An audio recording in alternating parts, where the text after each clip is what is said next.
Fête de l'année liturgique. Saint François d'Assise. Confesseur.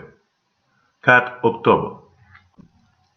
Le 4 octobre, l'Église fête Saint François, fondateur du grand ordre des frères mineurs, né à Assise, au centre de l'Italie, en l'année 1182. On l'appelle le petit pauvre d'Assise, parce qu'il renonça à son héritage et à toutes les possessions terrestres, se donnant entièrement à la pratique de la pauvreté et menant une vie plus pauvre que celle des pauvres qu'il servait.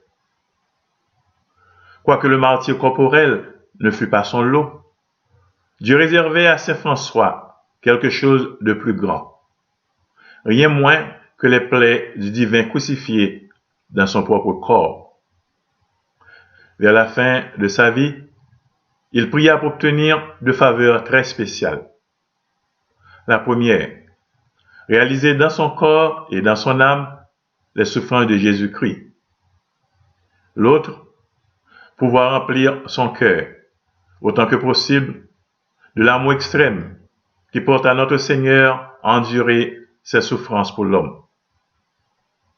La réponse vint des hauteurs abruptes du mont Alverne en l'année 1224, quand Saint François reçut les stigmates sacrés. Cet événement arriva le 16 septembre, pendant que Saint François faisait un carême spécial de 40 jours de jeûne et de prière avant la fête de Saint-Michel-Archange. Un seul compagnon fut témoin de cette merveille inouïe de la grâce. Saint François avait passé ses journées à méditer sur la passion de notre Seigneur. Alors le Tout-Puissant envoya un ange tout de flamme, ayant la forme d'une croix, percer ses mains, ses pieds et son côté. Les plaies qui apparurent ne se cicatrisèrent jamais. Ce qui se passa dans le secret de son âme, en ce moment d'extase, où se mêlaient la douleur et la joie, nulle langue ne saurait le dire. Il descendit de la Sainte Montagne, plus semblable à un crucifix vivant qu'à un homme. C'était le couronnement d'une vie qu'avait été le parfait miroir de l'homme des douleurs. Les derniers jours de Saint François furent remplis des soins attentifs qu'un amour filial et fidèle peut prodiguer. Vers le soir du 3 octobre 1226, le séraphique François demanda à ses frères de l'étendre sur le sol et de répandre sur lui de la cendre, parce que bientôt, dit-il, je ne serai que cendre et poussière.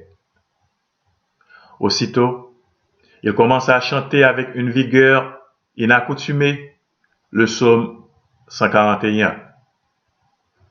À ces mots, tire mon âme de sa prison, afin que je célèbre ton nom. Les justes triompheront avec moi de ce que tu m'auras fait du bien.